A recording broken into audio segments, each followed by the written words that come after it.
it's bad, though. I mean, his situation is uncomfortable. I'm going to call the meeting to order and ask you to stand for the Pledge of Allegiance. I pledge allegiance to the flag of the United States of America and to the republic one nation under God, indivisible, with liberty and justice for all. Good morning. Welcome to the March 16th, 2021 County Commission meeting. I would remind you to silence your cell phone, and the meeting documents are in the folder on the end of the counter if you'd like to look at that. If you need a listening device, you can check with Craig, who's in the back corner, and he could help you with a listening device. That will move on to routine business. Item number 1 is a motion to approve the agenda. So moved. Second. A motion and a second. All those in favor say aye. Aye. Those opposed, same sign. Motion passes unanimously. Item number 2 is approve the commission meeting minutes from March 2nd, 2021. Is there a motion? Motion to approve. Sorry. Second. I have a motion and a second. All those in favor say aye. Aye. Those opposed, same sign. Motion passes unanimously. Item number 3 is bills to be paid in the amount of $5,611,800. Whoa, I got that wrong. $5,611,817.77. Pay the bills. Second. Motion and a second. Comments? Madam Chair? Yes. So these bills include, it's a little higher number than we normally have. We're not even on here. So, go ahead. It's a little higher than we normally have. Includes $3 million remitted to the state on motor vehicle and $1 million for the cooler, which we put into our heating plant. I have a motion and a second. All those in favor say aye. Aye. Those opposed, same sign. Motion passes unanimously. Item 4 is reports. Item A is the sheriff's reports from February of 2021. Item B is the Register of Deeds statement of revenue for February 2021. Item C is the Highway Monthly Construction Project update. Item D is the Minnehaha County Coroner's report for January 2021. Item E is the auditor's financial reports for February 2021. And yes, we have Kim here for an update. And I will remind all of you that all of our reports are on file at the auditor's office if you would like to look at them later. Morning, Kim. Good morning, Commissioners. I have 2 sets of reports to review with you briefly this morning. The first are the February operating results. And we've got the cash reserves for the general fund standing at $29.8 million at the end of February compared to $10.5 million a year ago at this time. The highway fund currently at $4.7 million compared to $11.4 million from a year ago. And then we've got charts of our year-to-date expenditures. Our expenditures are trending slightly behind where we were last year as a percentage of budget. That's due largely to the timing of payroll for the year. If you look at the chart specific to the personnel expenses, you can see we're at 15.5% of budget compared to 18.7% a year ago at this time. And that's because we had more pay periods year-to-date last year than we've had so far this year. No other real concerns with where our expenditures are falling at this time. And on the revenue side, we are favorable as a percentage of budget. We're at 6.3% of overall budget compared to 5.5% last year at this time. That's partially due to property taxes coming in a little faster so far this year than last year. And the other area of interest is in the other revenues, the fees from the Register of Deeds office are trending well ahead of last year by almost, we're at about $500,000 year-to-date this year compared to $300,000 last year. So the recording and transfer fees are way ahead of where we've been. Are there any questions about the February results? Questions? I guess not. Okay. Thanks, Kim. So then the next set of reports are the annual reports for 2020. We will be publishing our annual report following approval of this report. And the first schedule that we have is an abbreviated form of our annual report that is published. And if you look to the far right column, the total governmental funds column, you can see that we started the year with reserve balances of $43.4 million, almost $43.5 million. We had total revenue countywide of $119 million, total expenses of $105 million. So we grew our fund balances by $13.8 million over the course of the year, ending at $57.3 million. As of the end of the year, our total outstanding debt is $61.4 million. That's predominantly the financing for the jail, along with some other older bond issues we're still paying off.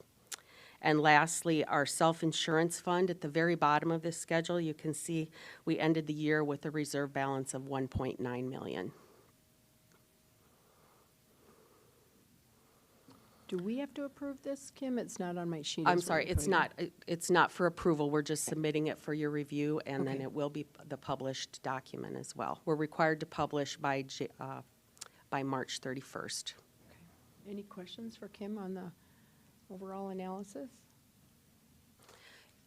Attached to this, we've also provided you cash flow analysis for all the government funds and a summary of the operating results specific to the general fund so that you can see where our larger variances to budget were in revenues and expenses. If there are no questions about that, I'm finished with my report. Doesn't look like there is. So, thank you, Kim. Thank you. We'll move on to item number 5, which is personnel actions. Item A is consider a motion to approve routine personnel actions. So moved. Second? A motion and a second. All those in favor say aye. Aye. Aye. Those opposed, same sign. Motion passes unanimously. Item B is authorize the chairman to sign the notice of the ICMA-CR for the county's internment of transitions to another supplemental retirement plan provider and to sign notice of SDRS of the county's intent to offer the Roth 457. Thanks, Gary. Good morning, Carrie Deaver from Human Resources. I'm asking for your approval today to start the transition of our retirement plan, our supplemental retirement plan from ICMA to SDRS.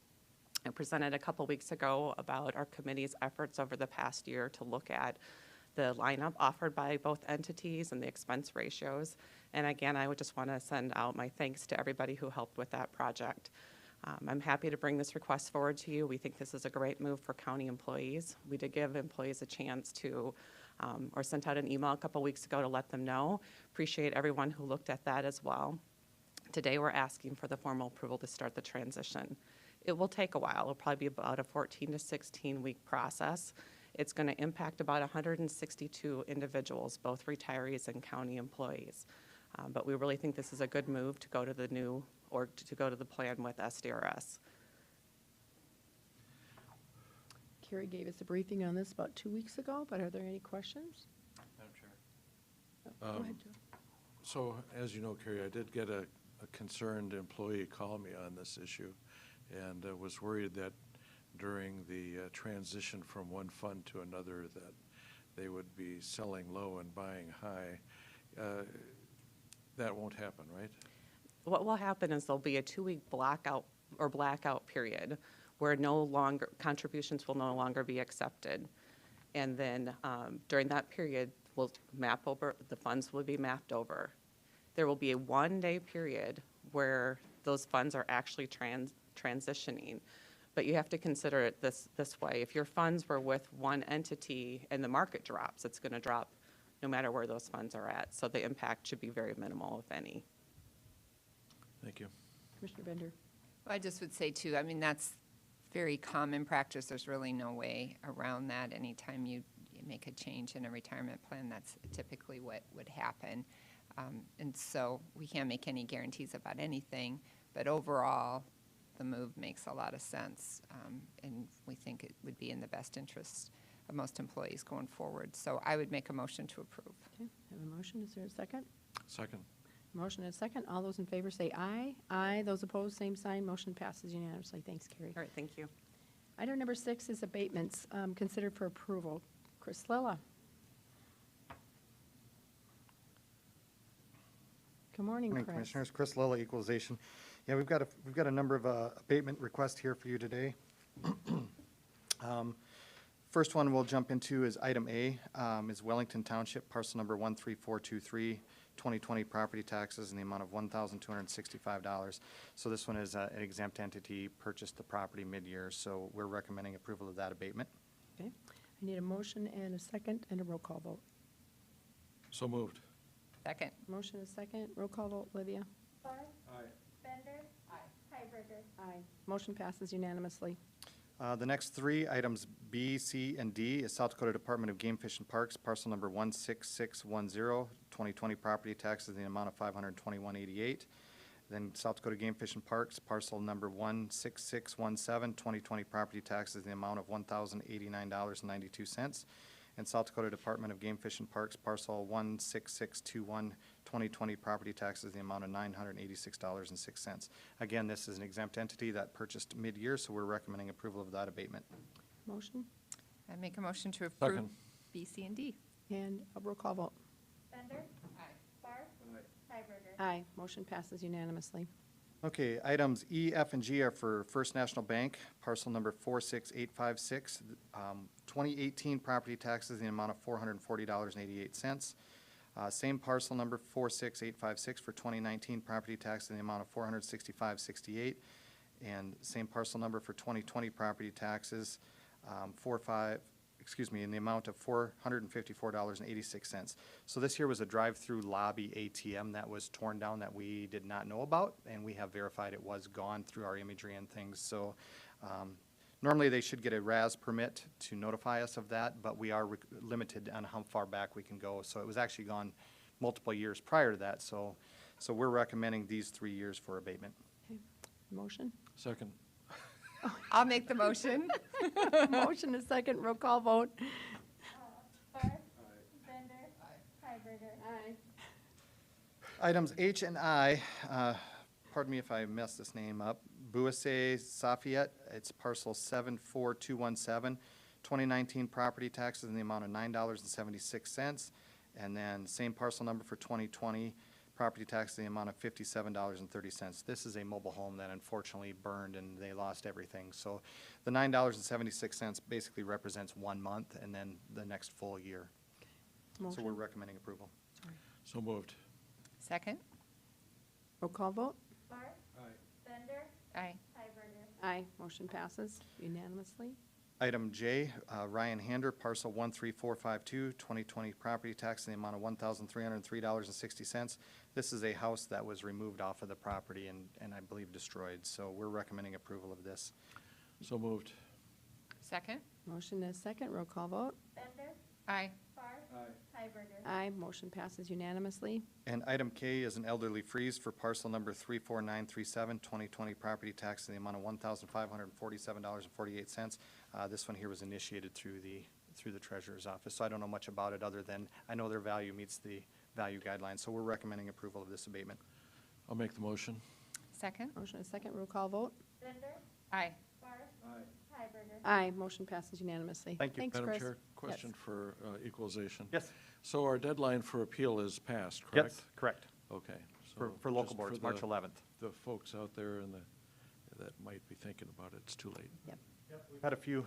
So on that note too, though, just for the public and for commission, even if you missed the deadline, and if there is something wrong, please still reach out to us. If nothing else, we can get it corrected moving forward. And number two, if there is a massive error in your property, we as a board of, or as the equalization office can still make a recommendation or an assessor change for county board. So if we have a serious error or omission or something like that, there is a possibility we can still get that corrected. However, it won't be handled as an appeal. The appellants have no appeal rights. So if it's something minor, like had an extra toilet, we'll correct that moving forward. We're not gonna take the board's time to try and push that back now. But if you've had basement finish in your property and it's been removed due to flooding or something like that, and it's still on the books, that's a pretty good amount of money. We want to get that corrected. So we will execute basically appeal our own value at county board on their behalf, so. Thanks, Good Chris. info. Good info. Thanks a lot. Thank you. Item number 7 is notice of request. Item A is a notice of construction change order number 2 for the highway project MC 17-01, bid number MC 20-02. I don't think we have to have any comments on it. It's just for a notice. Item 8 is planning and zoning notices. There are none. Item 9 is petition for compromise of lien. There are none. Next, we have opportunity for public comment. Is there anyone here for public comment? I don't see anybody racing to the door, so we'll assume not. We'll move on to regular business. Item number 10 is a briefing of the MacArthur Safety and Justice Committee from them on the acceptance of the MacArthur grant. Judge Hallman and Aaron Zertzka. Good morning, ladies.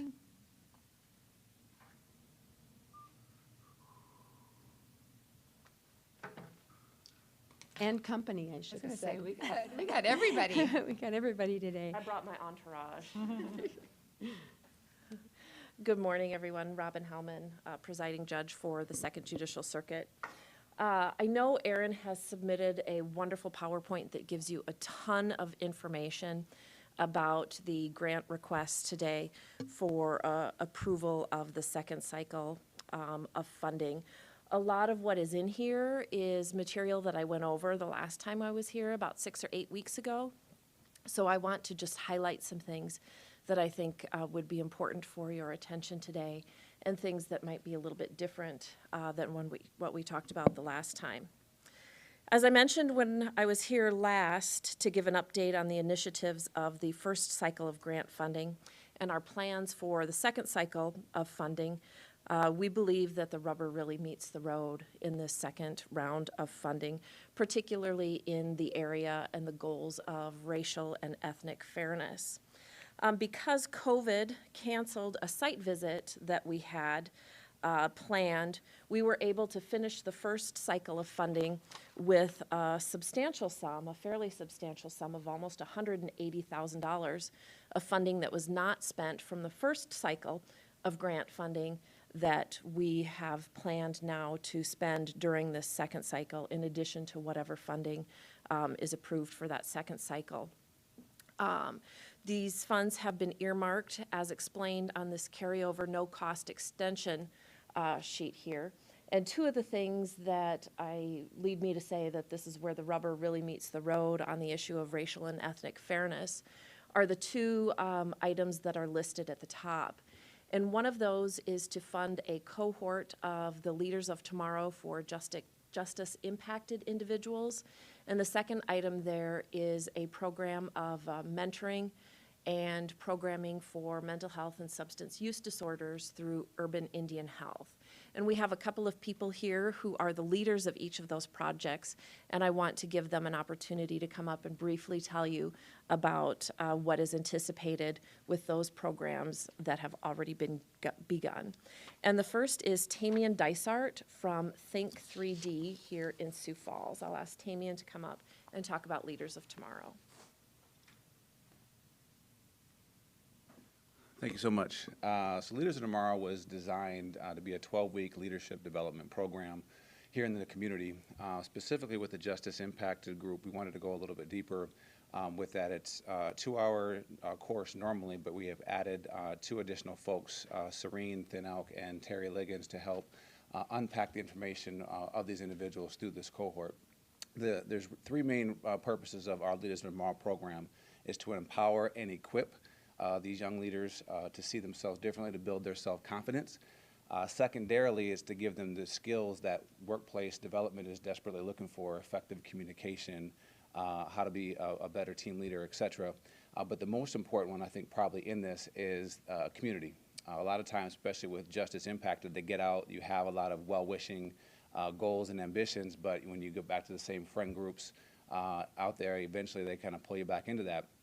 Being a part of the Leaders of Tomorrow community, we have over 130 graduates of a program that is emerging leaders within the community. And so having the umbrella of Leaders of Tomorrow, Justice Impacted, gives them access to other individuals who as well are looking to develop themselves, empower themselves, and just giving themselves a different level of confidence. We are 2 weeks into this program, and I can tell you the group that we have, it is a clear difference where these folks can clearly see it's not just simply staying out of jail, out of prison, it's really seeing this is a pathway of success. Our mantra of Leaders of Tomorrow is building a pathway or building a ladder of success for those who are willing to climb it. And so when you can equip them and empower them to find the empowerment to build their pathway forward, to be leaders, and to quote one gal in class number 2, she said, literally, this is going to change my life, because there was never has there been an investment intentionally made into them, helping them, give them the skills, help them to believe a little bit deeper about what's possible in their life. And so Leaders Tomorrow is simply that, of a 12-week course to empower and equip them, and it comes with a 6-month mentorship opportunity at the end of that to continue to make sure they have a pathway of success beyond just the 12 weeks. Do you have any questions for Tamian? I just wish I had had pathway to success. Does Olivia need his name and stuff? Or Do you did have, get it? do you need, you have a business? Yes, Tamian, Tamien, Dysart, Dysart. And I'll tell you that Tamian is the co-chair, I would say, or vice chair of our Sioux Empire Leadership Council too, and so next year he'll be the president of that organization. So, Commissioner Bender.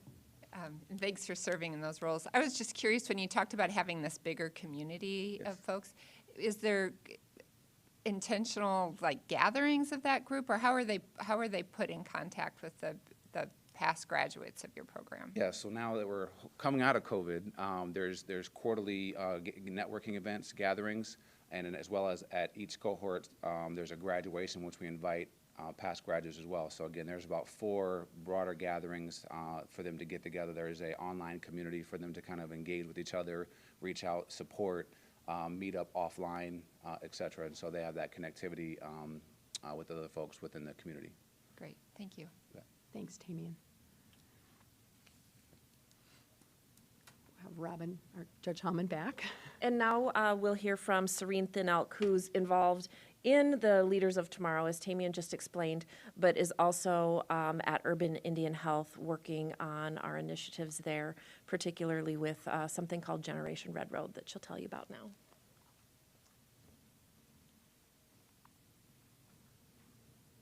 Good morning. Hihani Wash Day. My name is Serene Thin-Elk, and I do work with Tamian. I feel very privileged to be a part of the justice-involved individuals who are going through the Leaders of Tomorrow. I get the opportunity to kind of be a part of the program. I had heard about it, and so I sit in and I learn about it. But then at the second half is I'm able to meet with women. Right now we only have one woman. We're looking at building up our programming to include more women. But in particular, what's powerful about that program is they're getting leadership skills, but then they're also the second half learning to process things. So we're really working on building that emotional intelligence, which is key. We know that that is key in helping them to gain those life skills beyond the leadership skills. So just wanted to put a plug in for it because it's it's amazing. I'm amazed, and I'm telling people about it. So as you can see, we have at Urban Indian Health, we really seek to provide kind of comprehensive care for anyone. A lot of people think it's just for Native people. That is our focus, but we really look at serving people who are socioeconomically disadvantaged as well. So with our programming and with this funding, we're able to actually fund a new full-time position, which is very much needed at our agency. We have an influx of people who are coming. We have a new executive director. We're building more behavioral health programming. And in particular, in our city, we don't really have that hub or that place for Native people that really focuses on culturally based programming. So we're really proud to be building that. A part of that programming is our mentorship. We have what we call a cultural keeper. She's our elder in the community, and she knows traditional things that really, she's a gem. And so she's building programming where we are actually inviting in and training cultural mentors. So we have some people who are going to be working with youth, and we also have other people who are going to be running ceremonies and things that we know are incredibly important for holistic health for our Native relatives. We also have substance use. We have outpatient treatment. We have individual sessions. We do treatment needs assessments and refer out to treatment. And then really just focusing on trauma-informed care.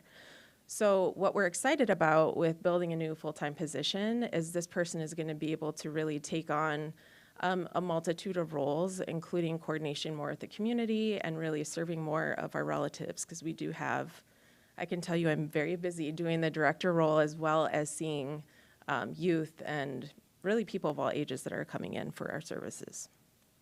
Thank you, Serena. Any questions for Serena on Urban Indian? I don't think so. Okay. Thank you. Thank you.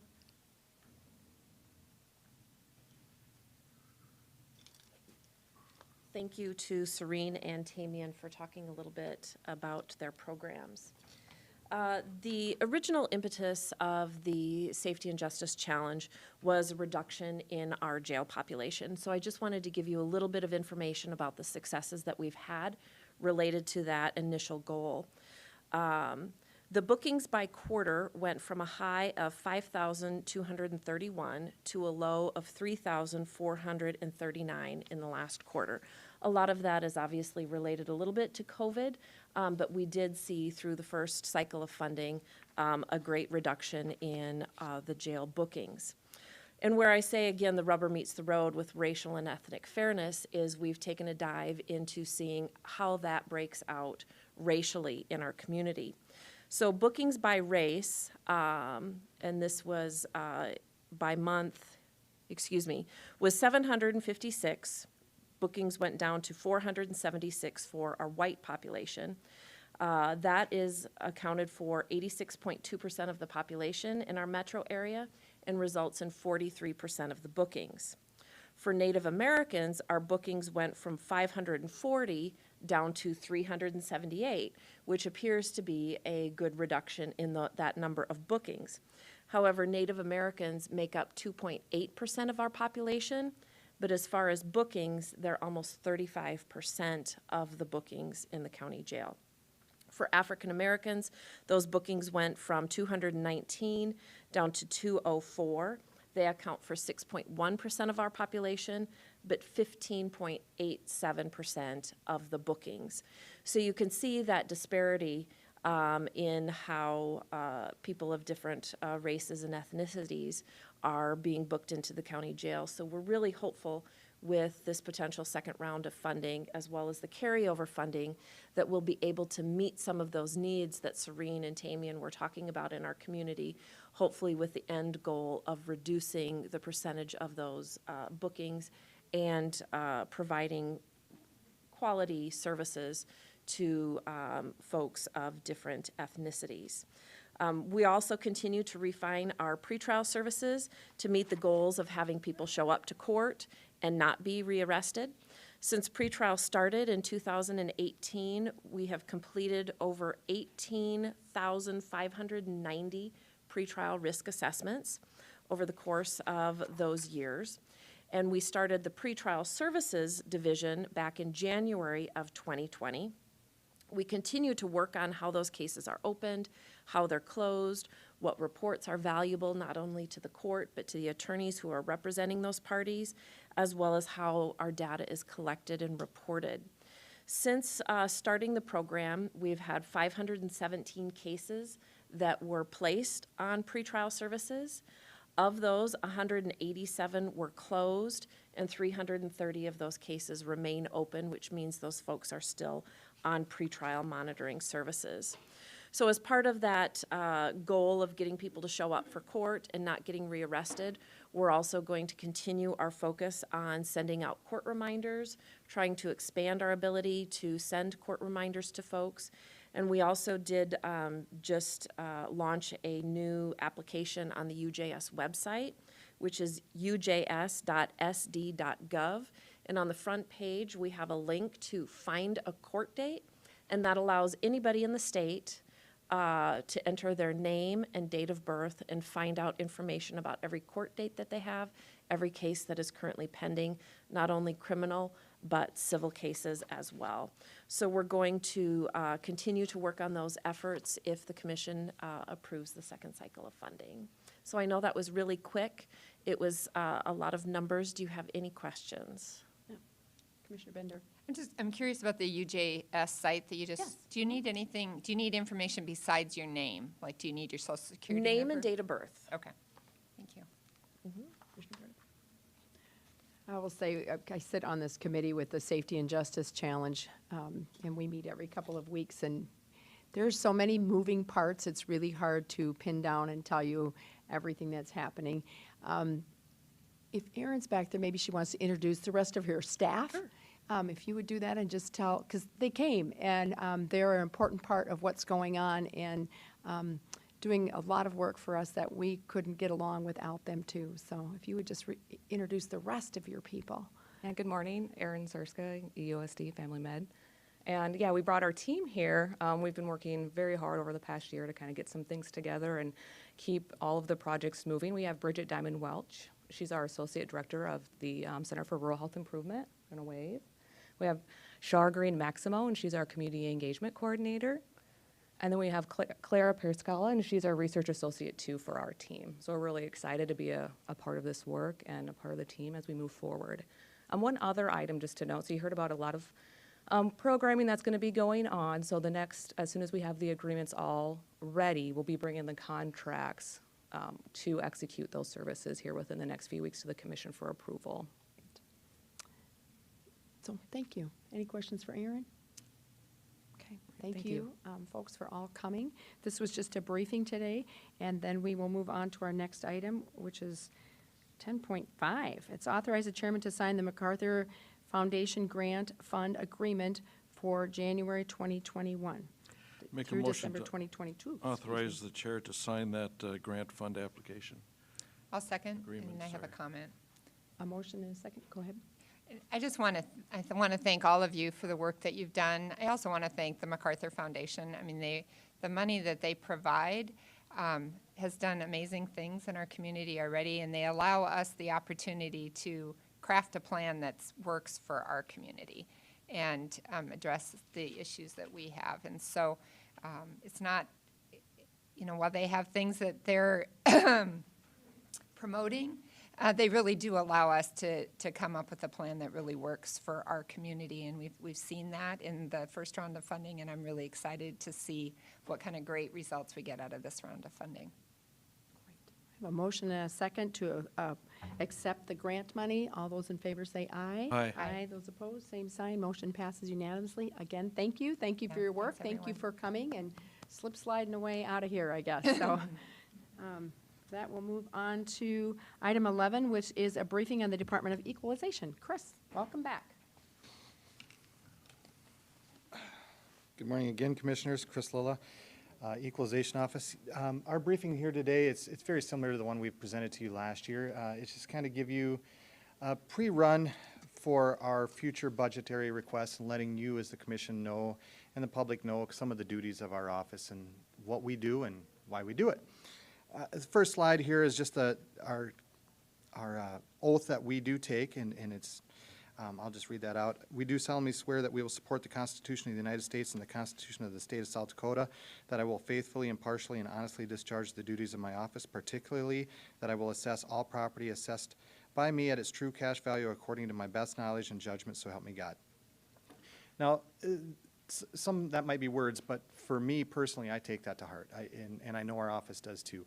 We want to do the best job that we can. We want to do it ethically, honestly, fairly, and equitably. So we put a lot of weight into our oaths. We are a professional department with professional duties, so not everyone agrees with what we do and how we do it and why we do it, and that's just fine, but we want to do the best job that we can do. Next slide. Some of the things that we do is we maintain and update all county data. We assess all real estate property for taxation. We track and record all sales data. We establish growth and TIF increment values. We administer about 95% of the exemption programs. And we also work with planning and development for future projects and reappraisals. As far as the department goes, we are the largest county in South Dakota with 188,616 people, just over 73,500 parcels. That's a lot of data to keep track of. That's land. Basically, every parcel is land unless it's a building on lease site. So not only do we keep track of the land, but we keep track of all improvements to that land. And so when you're looking at 73,500 parcels, if we looked at our improvements that we track, we're probably well over 500,000. I mean, when you've got a farm that's got 60 buildings on it, we have to account for each and every one of those buildings, as well as the land. So there is a lot of data in our office. For each property, we keep a detailed working file that is updated anytime a change is made.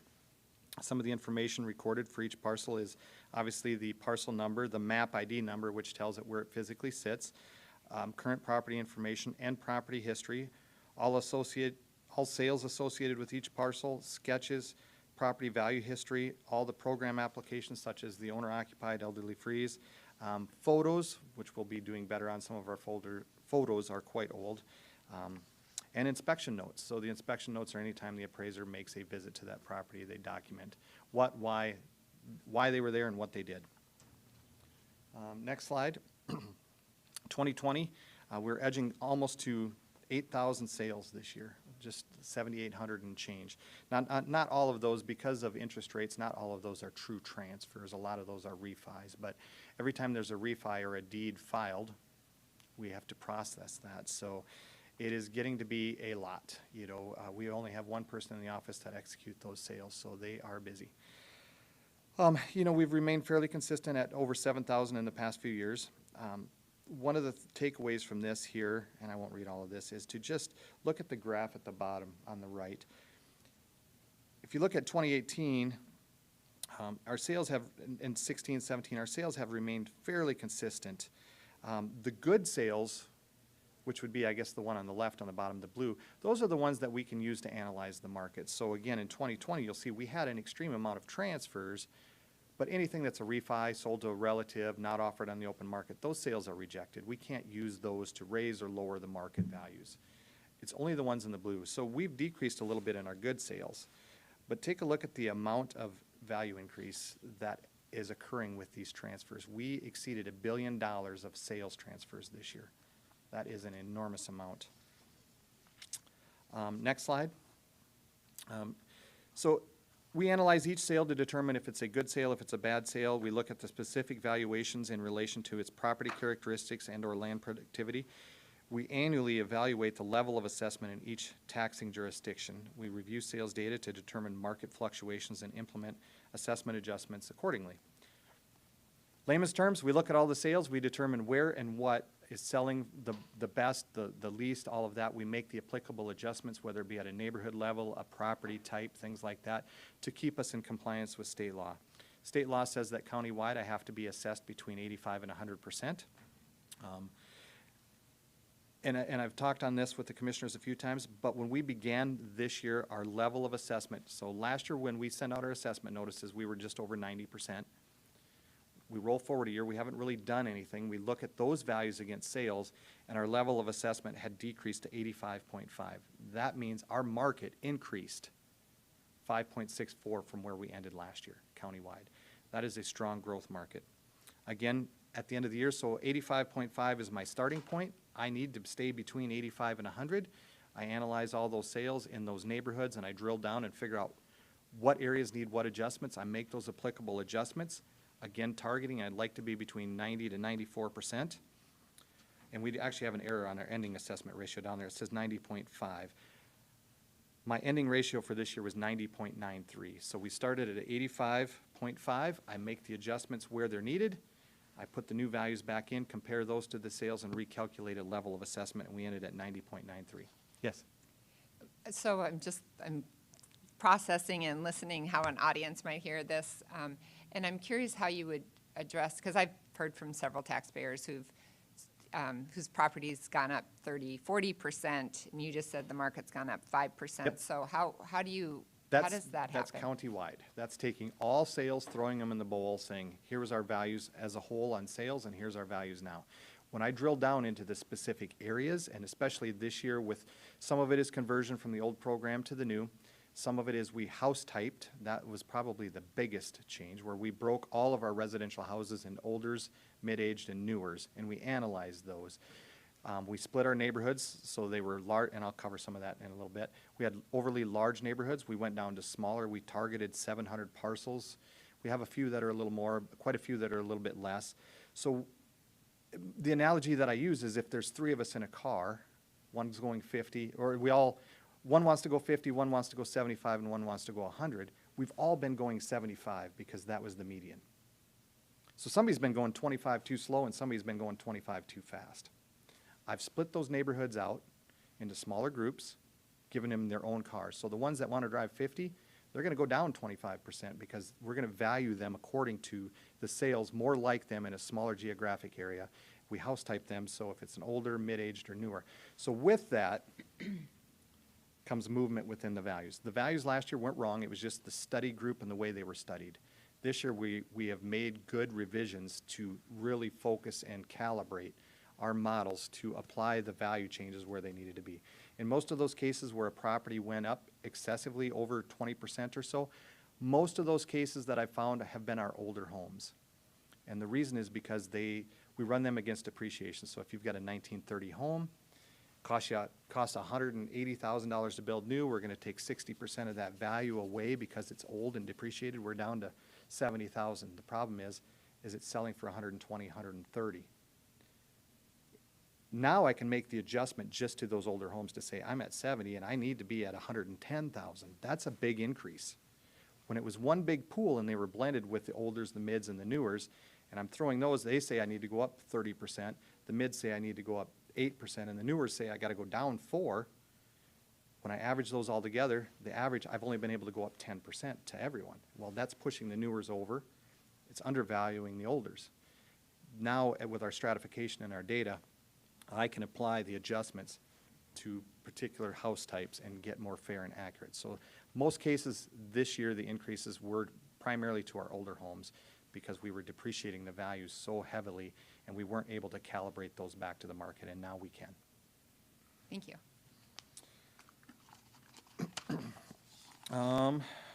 Next slide. Again, we are required by law to look at every property on a cost approach, an income approach, and a sales comparison approach. The cost approach is the foundation of what we do. We go out, we measure all the properties, we come back, we put it into our CAMA system, which is the computer-assisted mass appraisal, ProVal. We draw that property, we tell it how many bathrooms, how it's built, what's the grade, what's the condition of that property. That's the cost approach. Uses Marshall and Swift cost tables to give us a cost to construct that property new. Then, of course, we depreciate it. Once that's done, we go into more of a hybrid. We have our cost depreciated. Now we're going to compare that value to sales, and that's where I'm going to apply an adjustment at a neighborhood level to tell me, do I need to go up 5%? Do I need no change? Do I need to go down? That's where we're blending into the sales comparison approach. When it comes to the income approach, it's primarily not for residential properties. This is for income producing. So they're always considered. We use income on our apartments a lot. We can use it on gas stations, things like that, if they would provide their profit and loss statements. But primarily, apartments is the main thing that we use the income approach for because we can directly capitalize their net income into a projection of market value. Growth, the next slide. You can see our permits have actually decreased a little bit since 2015, but we're holding pretty steady at just over 7,000 building permits. Again, take a look at the chart on the right. This is the growth. Even though our building permits are staying static, if you look at the growth, some of it is cost of labor and materials that have gone up with building permits. Some of it is just the overall value of the projects and construction that has been occurring in Minnehaha. We are just over $500 million of growth this year. That is new construction. And $500 million may not seem like much, but it correlates to about a 3% growth. And if you're going 3% growth on 16, 17 billion of value, it's a lot of money. There's a lot of new construction. We are booming. The next slide, again, as I'd mentioned earlier, we administer programs to help taxpayers reduce their overall tax burden. We stay up to date with changes in laws and programs. We are in direct communication with taxpayers in regards to their applications. Some of the examples that we facilitate is the owner-occupied application. Elderly freeze primarily starts in the treasurer's office, but we're a component of that. Discretionary formula, disabled veterans, renewable energy credit, religious, educational, charitable exemptions, agricultural exemptions, and just a host of other programs that we facilitate and manage within our office. So now kind of the meats and potatoes to pat ourselves on the back a little bit and ask you to give us more money in our budget request next year. Some of the things we've accomplished this year, we did finally complete their system conversion from AS400 to ProVal. All values are coming out of ProVal this year. It's not perfect yet, but we are getting there. We're getting much, much better. So that is a big a big feather in our hat, especially to my staff. It's been a long 20 years for some of them, only a short couple of years for myself, but we finally crossed the finish line there. Again, neighborhood subdivisions, as I'd mentioned, we had overly large neighborhoods, particularly in Sioux Falls residential, where we had 2,600 parcels in a study group in some cases. We're now down, we're looking at 700 homes to compare you against, to determine your value against sales, not the sloughs. So that is a great advancement for us. Property type modeling, again, we broke our houses across the county-wide into olders, mids, and newers. So now, if a new home sells in your neighborhood and you're an older, that new home sale is not impacting your value. You're only going to be valued against houses like you in a smaller area. So again, more accuracy for us. Land conversion, we converted all residential land in Sioux Falls from front foot to square foot. We had quite a few anomalies hanging out there where land was, we had so many varying rates over 20 years. A certain area was using $240 a front foot, then a block away they might have been at $320. And here we had land that was the exact same size in the same neighborhood coming up with different values. So we've pulled all of that back and equalized land this year. Now if you have a 10,500 square foot lot and your neighbors and neighbors and neighbors do, you are all the same value in your neighborhood. There's no more peaks and valleys within those. So again, it's a good platform to start our physical review, and I think we're seeing some fruits of that. A big one here, recalibration of our CAMA software. As I'd mentioned before, our conditions were not functioning within ProVal. It just wasn't set up properly. So the only way it depreciated was based on age. So if you had a 2010 home and I had a 2010 home and we were the same age, same building, but yours was broken windows, holes in the roof, things like that, it didn't matter. We were the same value because we were the same age. We've got that functioning within the software now to say, no, my house has been well maintained and I'm average condition for my age, but your house is really dilapidated or falling in or in disrepair. We can go in there and adjust that condition now and give you more depreciation, which lessens your value. We never had that capability before. So again, another step for us. And as well as advanced mapping updates. We have put quite a bit of information out on the public mini-map. Anybody from the public can go out there and click on mini-map and turn on the sales and see the sales from this year, last year, and the year before, what they were selling for next to their homes. On our side in-house, we have a slew of data that the public doesn't get to see. We have more analyzing. I can turn on the grades of the neighborhood, the ages of the neighborhood, the sales with the beginning ratios, ending ratios. You know, so my staff, we've given them a lot of tools to really delve into the GIS mapping and utilize it to its fullest extent. Goals for next year, which is the next slide. We planned on starting our physical review this year. We are pushing that back due to COVID concerns, not only for my staff but for the public. We're going to be going door to door to door to door to door when we do that, and hopefully the public allowing us inside to inspect our property and make sure our data is true and accurate. That was a concern not only for my staff, but we don't want to be a spreader of going door to door to door if we pick something up. So we've rolled that back. We're going to push that back a year, but in lieu of that, we are going to be doing a desktop review this year, which means we're going to be looking at trying to get through the county as a whole, but we're going to be starting at each neighborhood. We're going to be looking at consistency of grading to make sure that the same house in two different ones is the same grade. Are those conditions right? And we can only base that on the current data that we have, but we've got some quality variances as well, where we find two houses that are the same house and one is a good and down the road is an average, and it's the same house. It's just the length of time of when that data was collected by appraisers that are probably no longer here, the thought processes, the criteria, just a multitude. It's time to bring all the cats back in and get them herded in one corral. So we're going to be doing that. Updating cost tables, this is something that was not on my agenda to do. It wasn't on my forecast until this year's market analysis with our conversion of our final. Some of our, again, we value each property or each improvement at its cost to build it new and depreciate it. And then I have to apply a factor to that to get me back or to be in compliance to get me into that sales range. And I'd like to, again, be at 90 to 94%. So there's a number that gets applied, and that's the increase or decrease. This year I've got some factors now that our cost tables, I have to factor my cost new depreciated I have to factor them 1.8 or 80%. So my number is 184. When that number gets close to 200, we have to put on new cost tables. We have to update the cost tables. So that's something that popped up that wasn't really on my horizon, but we're going to do that for both commercial and residential this year. What the public won't know and won't see is right now, if you had a $200,000 house right now on your assessment notice, and let's say in May and June I put on the cost tables, I fully expect the cost, the starting point of that house to go up 30 to 40%, which means 200,000, you're going to, mid-year the public won't see it, but it's probably going to jump a $200,000 house up to like 260 because it still has that 180 factor. What I then have to do is then reduce that factor to get that value back down. So my 180 factor will probably go down to a 110 factor or something like that. So it'll be hidden to the public. Nobody will ever know it. And then that will be kind of the starting point, and we'll analyze that end value against sales next year.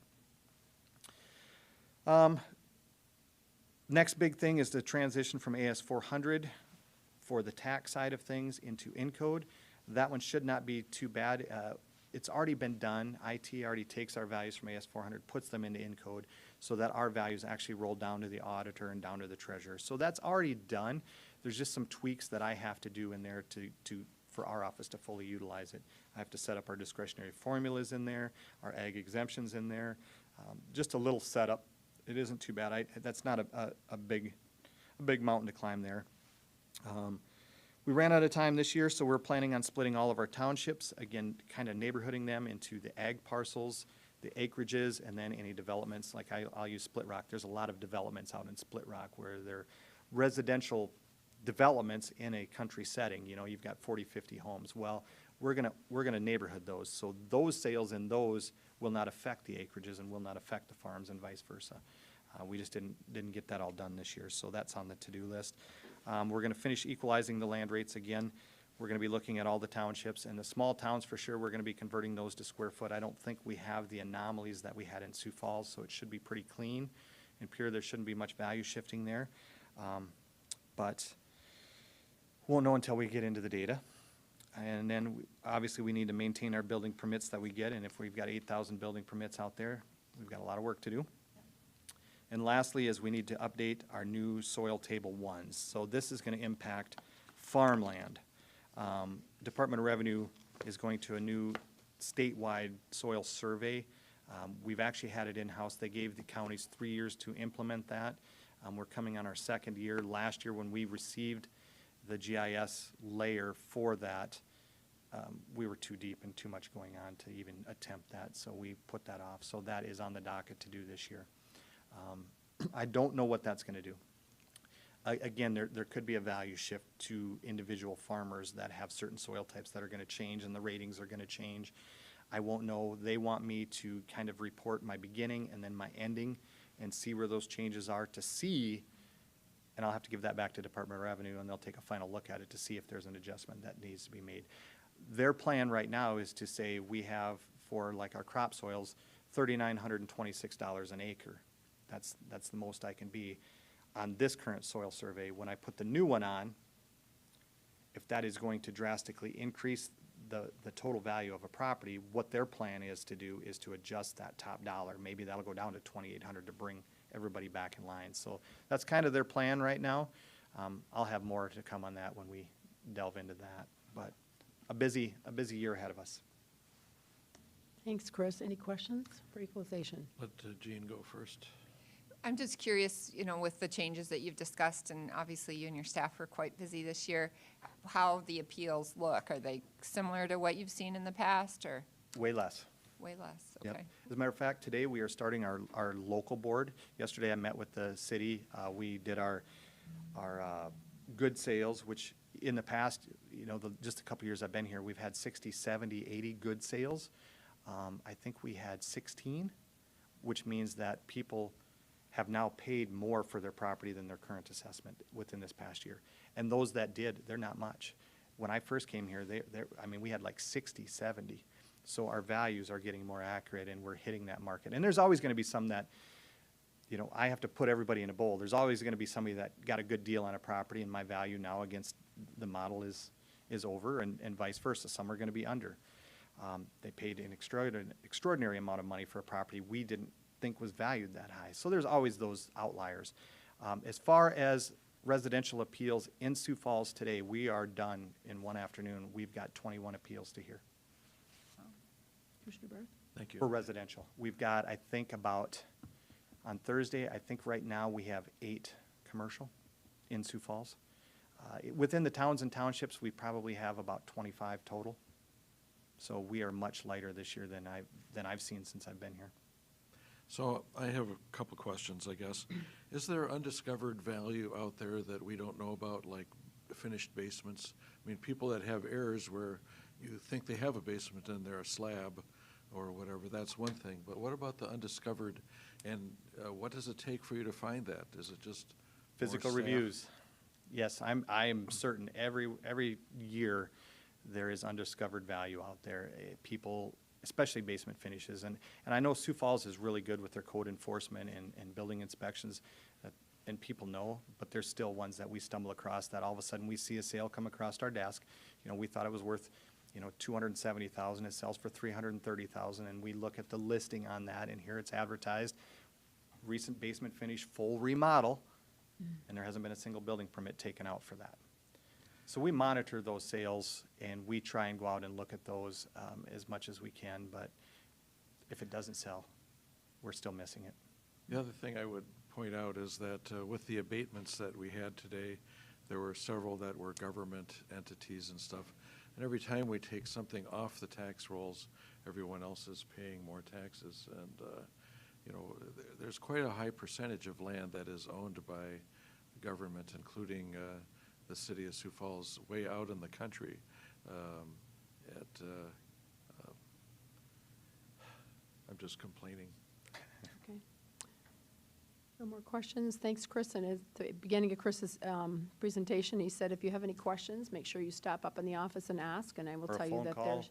their staff is very helpful, very knowledgeable, and they are willing to help you very patiently. So, good group of people up All there. right, thank So, you. Thanks, Chris.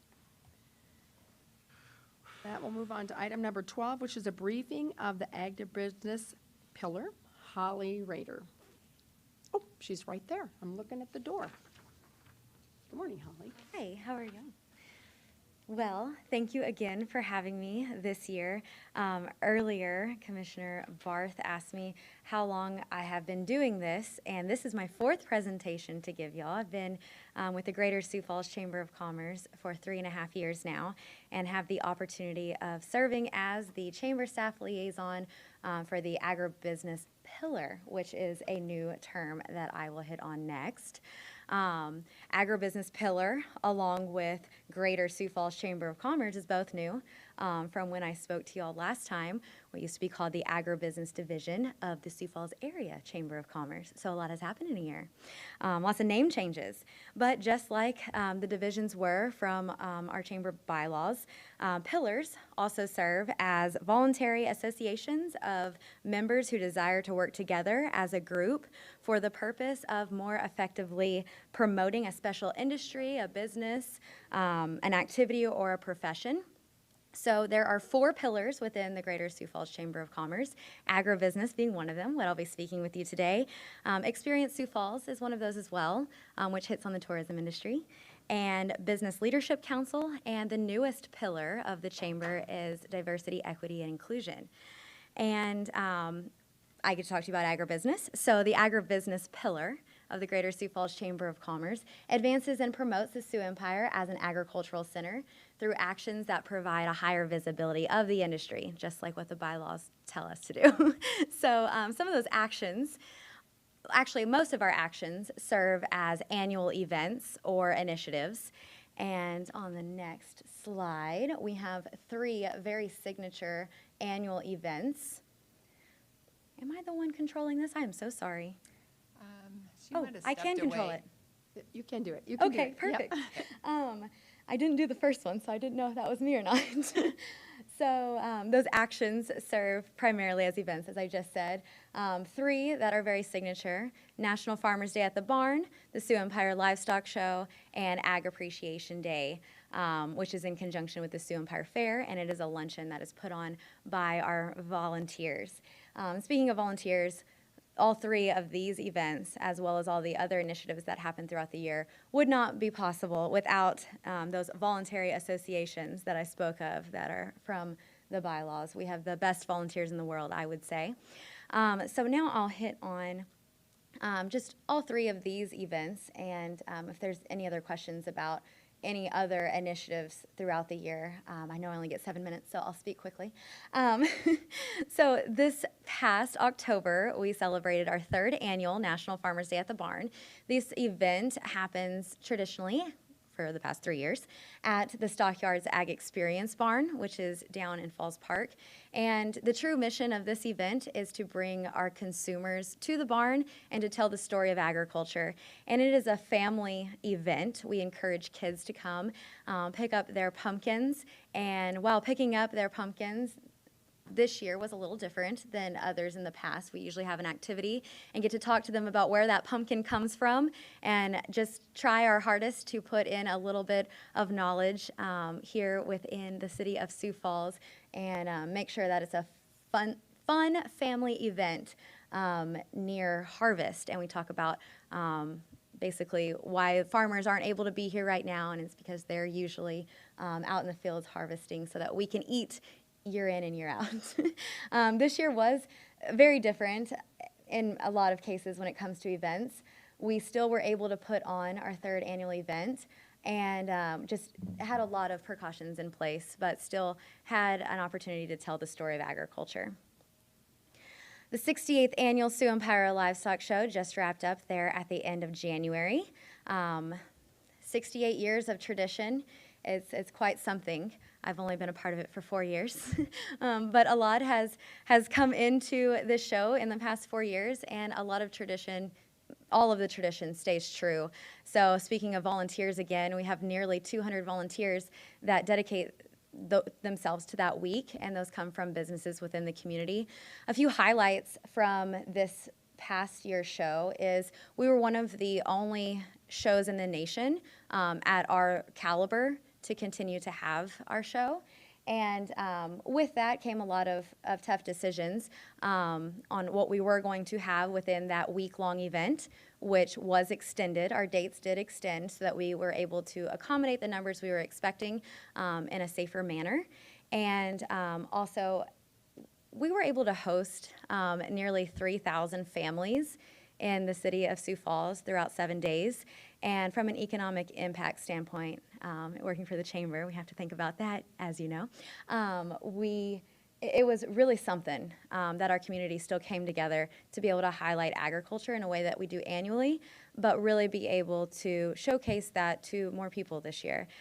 With the Denver Stock Show not happening and also Arizona National and Fort Worth, those are some national livestock shows that happen around the same time as the Sioux Empire Livestock Show every year, and because those canceled, they came to Sioux Falls. So it was quite a task, but we were able to get it done, and we had well over 10,000 in attendance there with our trade show that goes on, all of our cattle sales, and I can't forget to mention the Mayor's Roundup and Sale of Champions, which was also a great success this year. The business community came together to bring in over $60,000 for the future of agriculture. All of that goes to the youth exhibitors that are there showcasing their livestock projects. Also, we're able to bring in over $10,000 of scholarship funds, and we had the opportunity of representing over 25 states this year. So those are just some fun facts. So then I can't forget to mention Ag Appreciation Day, which happens annually at the W.H. Lyon Fairgrounds Grandstand. This past year was very different as well. I'm actually telling you to save the date for our 38th annual, which is in August on the 11th. But this past year, we were still able to appreciate agriculture with this traditional event. A lot of precautions were put in place, more than ever before again.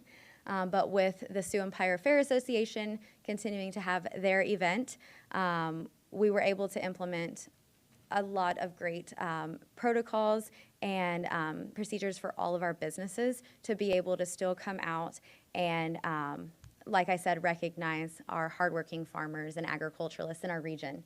So we didn't have nearly the numbers that we used to have this past year. We had right at 1,000, which is still pretty impressive. And looking into this August, we hope and we know that things will look a little bit better with all the vaccinating and all of the advancements that have come since this last August. So we are very optimistic about August 11th.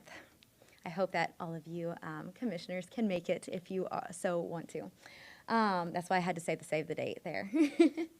So in addition to promoting and advancing the ag industry through our actions, we also, as a group, have the opportunity to partner with many other organizations within the community and the region, and we're able to just bring together maybe the gap that there is within urban and rural society. And as I know, you all know, I really enjoy what I do. And I have the opportunity of serving as an ag cheerleader for this region. And some of those other partners or organizations that we work with, Sioux Empire Fair is one of them. We also have South Dakota Ag in the Classroom, Groundworks, Stockyards Ag Experience, and Ag United for South Dakota. And even from a government standpoint, we have the opportunity of helping promote agriculture. We are a part of the Governor's Ag Summit this year, which will happen on July 8th and 9th. And I wanted to throw that out there too. I'll be emceeing, so if you want some entertainment, come on out to the district. But with that, I did that pretty fast, and I usually do, but I want to be respectful of time. If any of you have questions that you would like to ask. Madam Chair, I think that in the 4 years since we first met at St. Patrick's Day, your smile hasn't changed, but your Texas accent maybe has Faded. Yes. Thank you. Thank you. Thanks, Holly, for coming. Holly is kind of a one-man or one-woman band. She works really hard, and just your information on your annual Sioux Empire Livestock Show. I was gone during that period, but the amount of people you hosted in states is impressive. So thank you very much for your hard work, and thank you for our agricultural community that you continue to support what we do here in Minnehaha County. So thank you very much. Good to see you. Thank you. Item number 13 is a briefing on the Glory House by Mr. Johnson.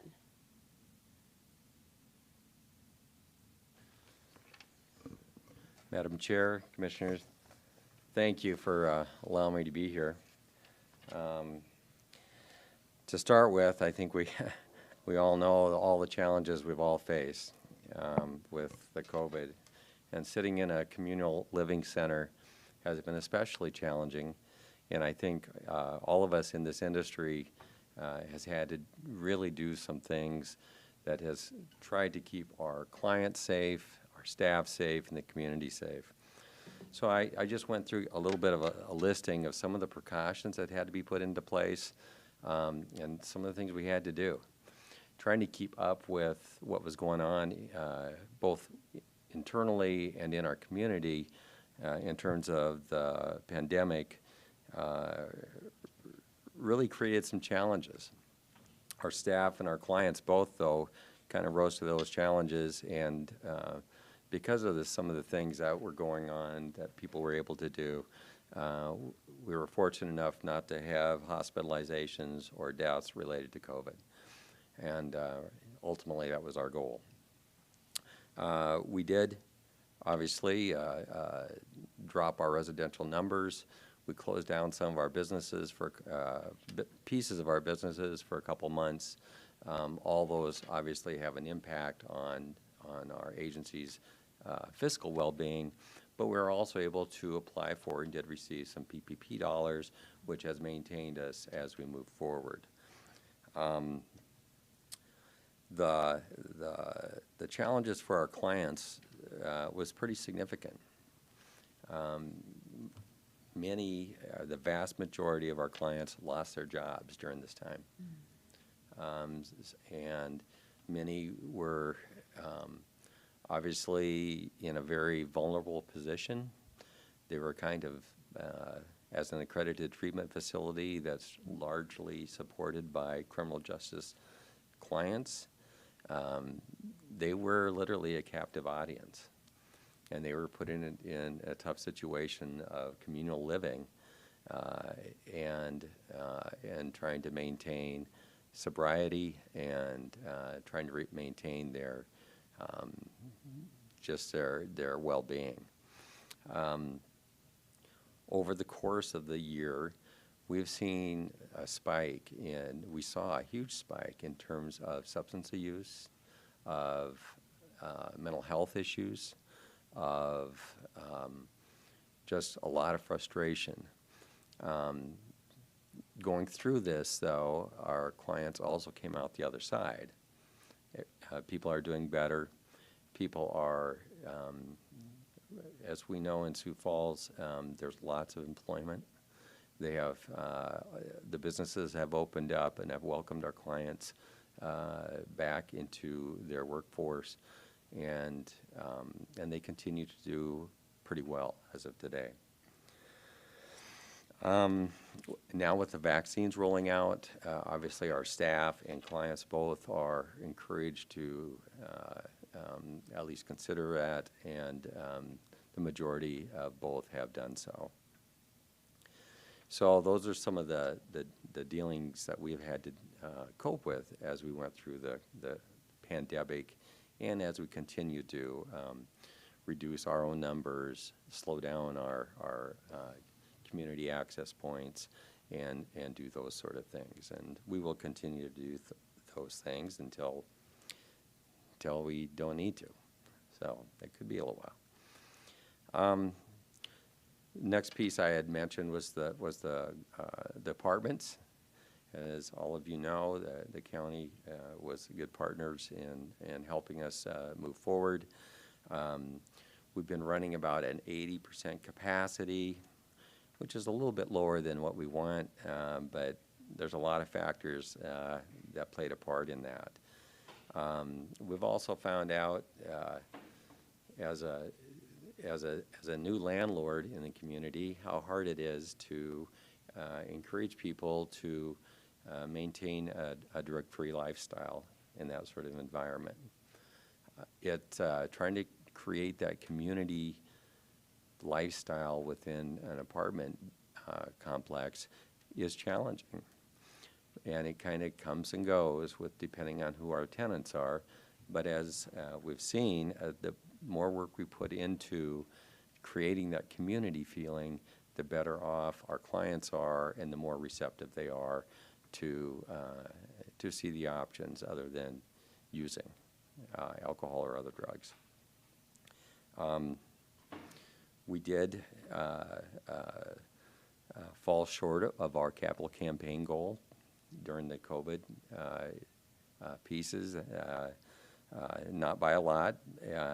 We were fortunate to have a lot of really strong donors step up and help us as we moved toward that finish line, but we still did fall a little bit short. And we'll continue to work on that $1.34 million as we go forward. We are in the process of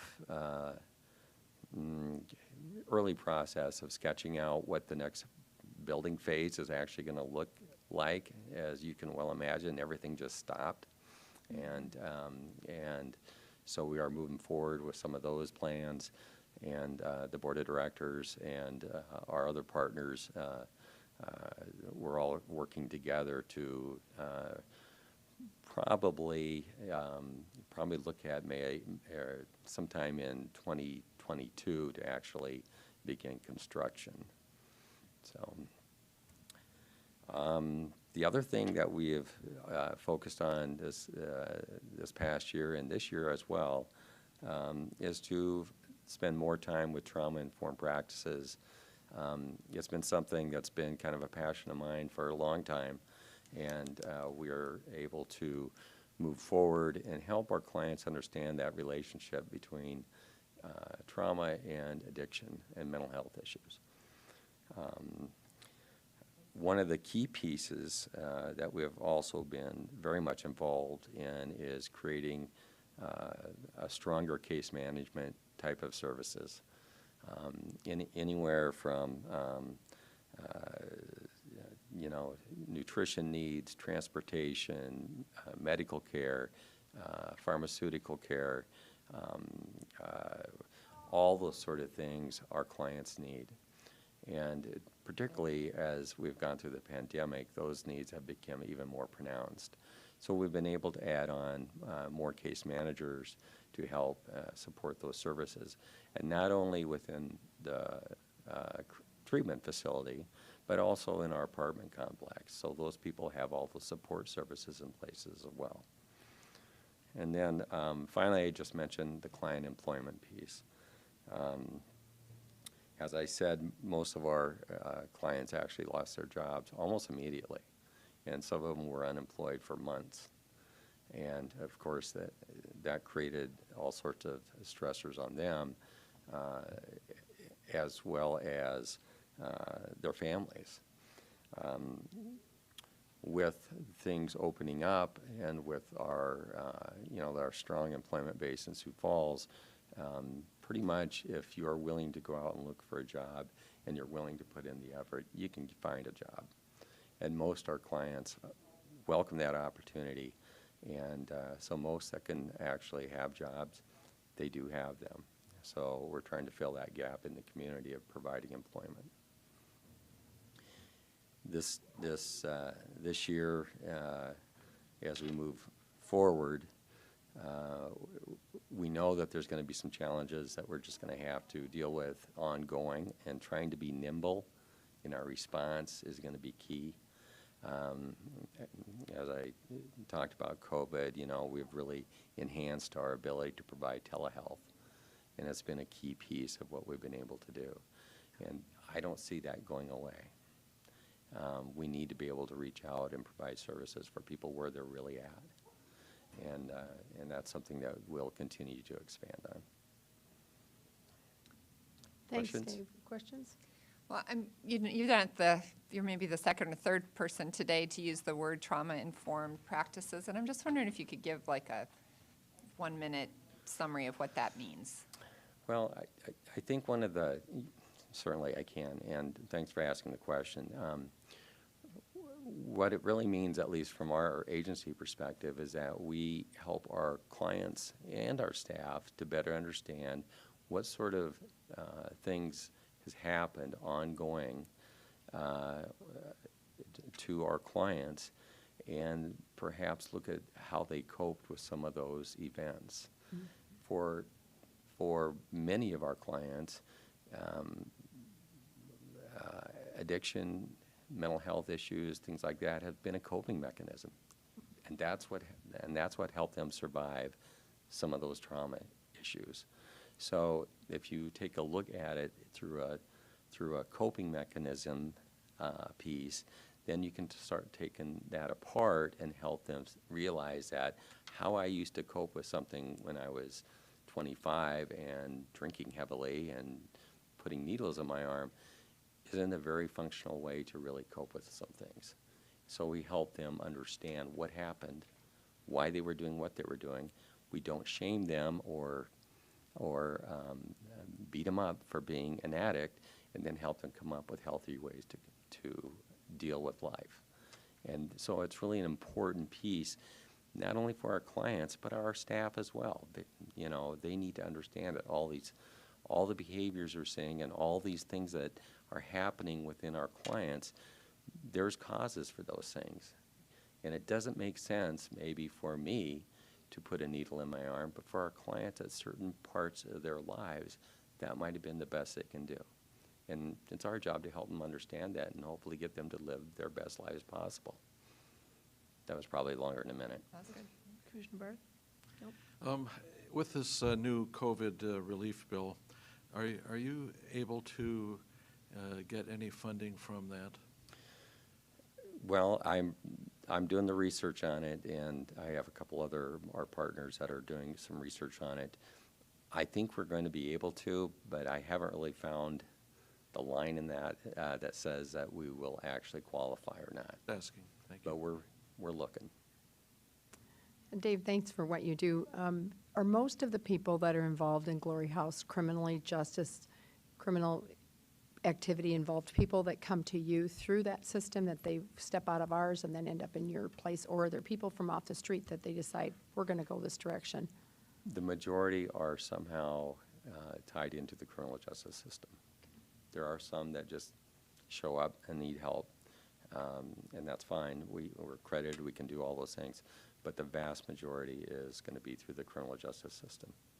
You know. And one more thing you mentioned was the telehealth, and you think about where we were 5 or 6 years ago with telehealth, and it was just starting to come out, and boy, this last year, even our meetings going through Zoom and whatever other platform you're using, but telehealth has been had a huge impact on how we can reach people in our community, so.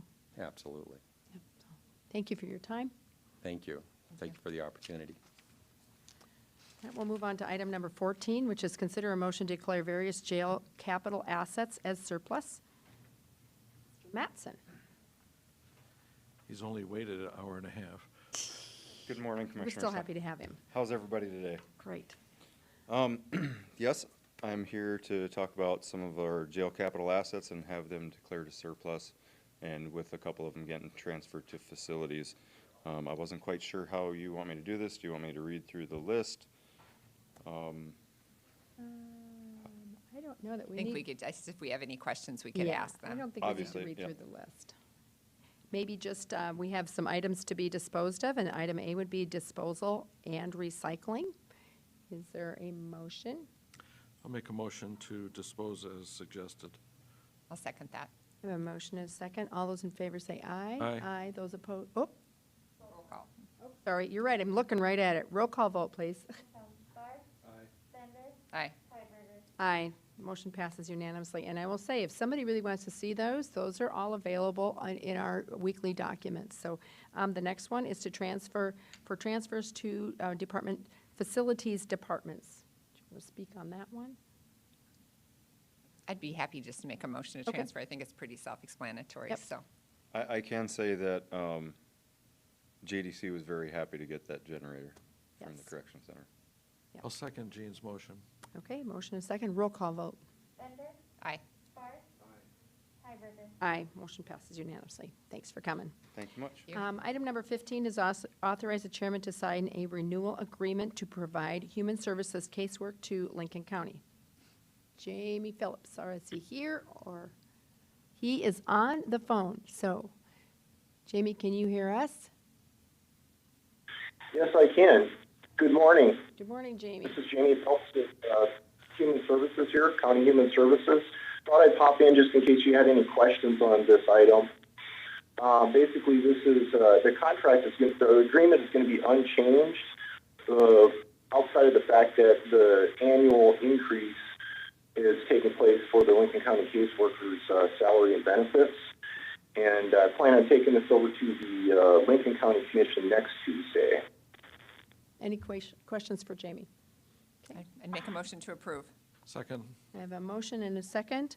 All those in favor say aye. Aye. Aye. Those opposed, same sign. Motion passes unanimously. Thanks, Jamie. Item number 16 is briefing. Thank you. Briefing on the March 16th, 2021 Minnehaha County alcohol beverage compliance checks. Olivia, thanks. Good Olivia. morning. In late February, the Sheriff's Office conducted an alcohol compliance check, which 5 licensees failed. Of those 5, one of them was licensed by Minnehaha County, which is MZT LLC DBA Pump and Pack. They have not had a violation since June 2007, so I would say that's pretty good. They do have to do a public hearing at their renewal time, which will be this spring. We'll most likely get their application sometime in April, May, and then have to hold a public hearing. So, Madam Chair, sorry. Did they have a violation in 2007, or is that when they came into existence? they had a violation in 2007. Okay. And we have the sheriff's office here. If Yep. anyone has any questions? I don't think so. I think you're off the hook. Thanks for coming, though. Yeah, thank you for coming over. And this is just a briefing, and like Olivia says, we'll be addressing this later in the spring. So if there's no questions, Olivia won't be here. Olivia won't be here. That's okay. With no questions, we'll move on to the item number 17. Thank you, Olivia. Item number 17 is consider a resolution to request partial termination and release of grounds lease. Auditor. Yes, good morning, Commissioners. Ben Kite, Auditor's Office. So yes, the resolution before you today is related to the ground lease that we have. Most of our property, or not all, most of our property, some of our properties in the county are encumbered through bond issuances. One of those issuances was 2016A, which encumbered the Work Release Center out on West Russell, the Juvenile Detention Center, and what we call land for expansion, but is the Law Enforcement Center. All the proceeds related to 2016 have been repaid. These are all eligible to be removed from the existing ground lease, which if you accept that or approve that resolution, that would pave the way for us to declare the Work Release Center as surplus property and for it to be sold. So our recommendation is to approve the resolution that would authorize the auditor to request that our trustee, which is U.S. Bank, to amend the ground lease by removing those properties. Thank you. Are there any questions for Ben? Okay, look for a motion. I'd make a motion to approve. Second. We have a motion and a second. We have a roll call vote. Chair, I just would Oh, comment excuse me. that just because it's cleared that we could sell it doesn't mean we're going to sell it. Just Paul? don't rush out and, with torches and pitchforks, thinking we're going to sell that property. No fire sale at this point. Roll call vote, please. Barth. Bender. Hiberger. Aye, motion passes unanimously. Thanks for coming. Thank you. Item number 18 is consider bid results and award recommendations for project number MC2102, microsurfacing and crack sealing, and authorize the chairman to sign the agreement with Asphalt Surfacing Technologies Corporations. The bids were opened on February 24th, 2021. Jacob, hi. Commissioners, Nice to Jacob see you. Mars from the Highway Department. First of 4 items I have for you is this one, to award the microsurfacing and crack seal project to Aztec. Bids came in really good this year. Numbers were actually below what 19 numbers were, and we had estimated under what our total budget would be to allow for some movement in the department. So for our 2021 micro budget, we had 1.4 million, which leaves a surplus of around 300,000 for this particular area. Any questions? Look for a motion. So moved. Second. A motion and a second. Roll call vote. Bender. Aye. Barth. Hiberger. Aye. Motion passes unanimously. Item number 19 is consider a bid results and award recommendation for project MC2105, chip seal and crack seal, and authorize the chairman to sign the agreement with Asphalt Surface Technologies Corporation. The bids opened February 24th. Same type of deal. Prices came in really good this year in this particular area. So we had 2.29 million budgeted for our pavement preservation overall, and we didn't know what the split was going to be between our microsurfacing job and our chip seal job. So that's why there's quite a bit more saving in this one, based on what our 2021 budget was in 2020. So that's why there's a surplus of 492,820. If there's no questions, I look for motion. Motion to approve the award recommendation for chip, seal, and crack on MC 21-05. Second. Motion and a second. Roll call vote. Barth. Bender. Hiberger. Aye. Motion passes unanimously. Item number 20 is authorize the chairman to sign design services agreements between Minnehaha County and the Civil Design, Inc. for the project MC 21-09, structure number 50-279-140, Rehab. This structure is located on County Highway 130, which would be north of Corson about 2 miles, and then west about 1/10 of a mile. Last year, there was some funding made available by the state for preservation. We applied for 2 of these projects. This is the first of 2. This contract that we're entering into is only utilizing a small portion of the grant that we were awarded. This is just for the design, and then later on, after the design is done, then we will utilize the construction portion of that budget. And we have a 20% match on this. So we will do our 20% match on this project this year for design, and then construction will be 2 years out. 2 years out. Okay. Any questions? Motion? I'll make a motion to approve this contract. I'll second. Motion and a second. All those in favor say aye. Aye. Aye. Those opposed, same sign. Motion passes unanimously. Item number 21 is authorize the chairman to sign design services agreements between Minnehaha County and Civil Design, Inc. for projects MC 21-10, structures number 50-330-066 Rehab. Very similar project. This one, deck replacement and guardrail replacement, which is what the other one needed as well. Structure's in very good condition, except for those couple of items, so it was a good candidate for preservation. It's just south of Sherman there on County Highway 103. The design is this contract, and then construction will actually be bid this fall and in the spring, and that'll be a separate contract. It's still amazing how much it cost. Yeah, And you say it this is. was a simple project. I'm looking at the cost, which is $1.2 million total. 1.2 million, yeah, and we only cost participate in that for 20%, so it's a pretty good deal for us. It's a very And good if you deal. look right below there, to replace the whole structure would be 2.1 is our estimate, so it's a pretty good deal for us. Yeah, it's a very good deal. Madam Chair, and we only have 99 bridges at $2 million each. Anyway, Motion? I'll make that motion to approve. I'll second with just a comment. Yep. I just would note that, I mean, these are all, I mean, every single one of these are really great news for the citizens of Minnehaha County. I mean, we've got really good pricing on the first two projects, and then being able to participate in these programs that are offered with this match really allows us to take county tax dollars and get a lot of bang for our buck. So appreciate the work you did on that. Thank you. So I have a motion and a second. All those in favor say aye. Aye. Aye. Those opposed, same sign. Motion passes unanimously. Thank you.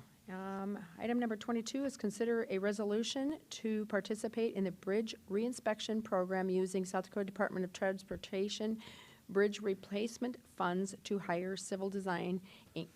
Shannon. Morning. Hi, good morning, Commissioners. So this is an annual program we do every year.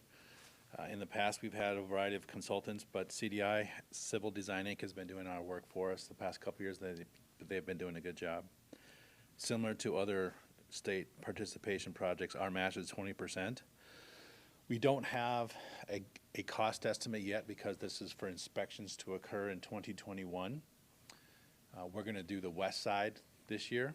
There's a few more bridges on the east side, which was done last year, and that contract was $106,000. So I anticipate this will be somewhere around that $90,000 to $100,000. So that's what we're asking for you today, is to approve and sign the resolution, which enables us to participate in the state bridge inspection program.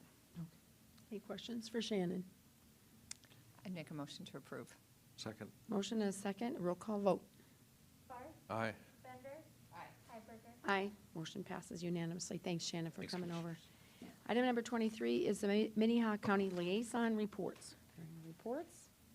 I think all my reports were covered by other people today, so. No, that's what I was Sure. thinking. I Commissioner. would just comment that I had a UDC meeting last week, and it seems like we never get to really do much there. They give us stuff and they say, please approve, and then we all vote to approve it.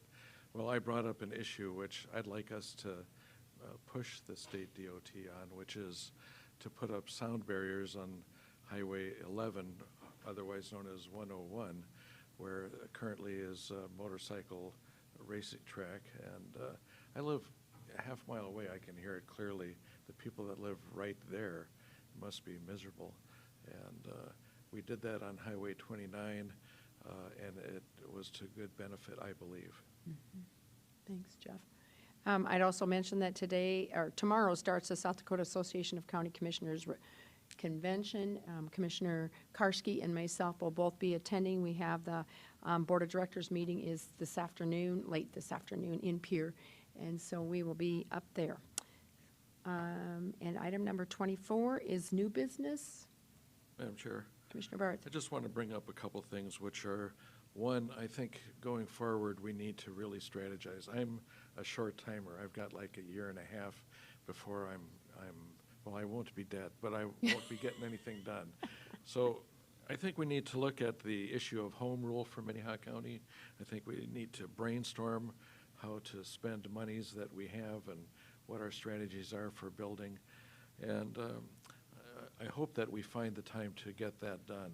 I've seen a couple of possibilities for home rule charter, and, basically it gives the county the right to do anything not forbidden by the state, because they pretty much, put the cuffs on us. And I'm only bringing this forward not to take away your guns, not to ban churches. It's to actually just make our county function better. We are no longer a ma and pa operation. We need to operate with high professionalism and in the best interests of all the people in our region. Thank you, Commissioner Barth. Anything? No more new business. Is there any old business? Okay, let's see. With that, we don't have any executive session today, so I would Adjourn. Second. have a motion and a second to adjourn. All those in favor say aye. Aye. Those opposed, same sign. Motion passes unanimously. We are adjourned.